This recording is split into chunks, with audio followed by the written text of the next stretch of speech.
justice.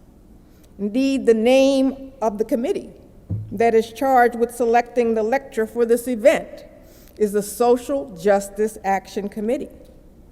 The award is the Social Justice in Education Award, but I would like to trouble that term for the time that we have together, and I want to suggest that what we should be seeking and fighting for is justice.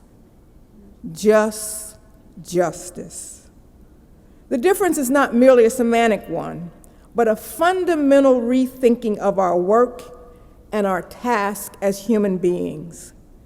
So for the remainder of the time I have with you, I'd like to share with you the reasons that I believe the term social justice is not expansive enough to help us confront the tremendous injustice that has a deafening grip on our society and keeps us so far away from everything we know as right and fair and just.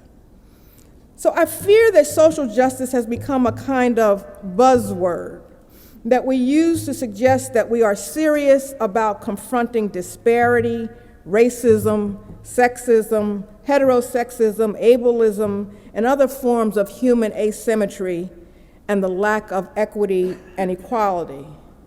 Also, I fear that social justice has become a part of a discourse, a kind of cant that students use in order to get into our teacher education and graduate programs. I fear that social justice has become that term that rightist opponents troll our websites for to suggest that the work we do is purely ideological and lacks any intellectual substance. I fear that by our regular invoking of social justice, we are losing sight of the big picture and the injustice that prevails across the country and throughout the world. There are three theories that dominate Western notions of justice. John Stuart Mill's idea of utilitarian justice, Robert Nozick's libertarian concept of justice, and John Rawls' conception of justice as fairness. Now, according to Mills, justice is synonymous with morality. Thus, the law, economic distribution, and political power all should be connected to moral action as a way to effect justice.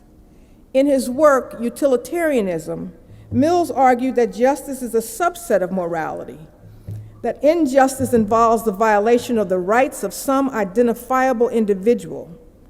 And Mills suggests that justice implies something which is not only right to do and wrong not to do, but which some individual person can claim from us as his moral right.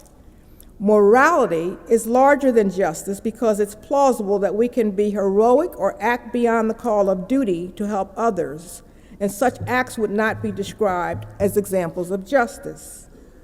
Nozick's libertarian approach to justice favors negative rights, and the right to property in particular. It favors small government and a free market, and many libertarians subscribe to an extreme view that denies the existence of positive rights and favors a laissez-faire free market no matter how horrible the consequences may be. This includes no governmental regulations or public health or public education. Nozick thinks that we have property rights to keep our possessions as long as they were attained fairly, without violating other people's rights, harming others, or defrauding them. The world's natural resources are all up for grabs. They are the property of anyone who takes them. Third, Rawls argues for a theory of justice as fairness. In his book, A Theory of Justice, he agrees with Nozick's assertion of justice as quite separate from morality. But Rawls states that there is a way to learn about the principles of justice by considering what he terms the original position. Rawls asks us to imagine a condition in which a group of people decides the principles of justice, And these people do not know who they are. They are under what Rawls calls the veil of ignorance. They are self-interested, and they know everything science has to offer. He argues that in a veil of ignorance, they could not be as biased towards their profession, race, gender, age, or social status because they would not know which categories they belong to. As far as self-interest is concerned, Rawls argues that they want principles of justice that will fairly distribute certain goods that everyone will value, what Rawls calls primary social goods.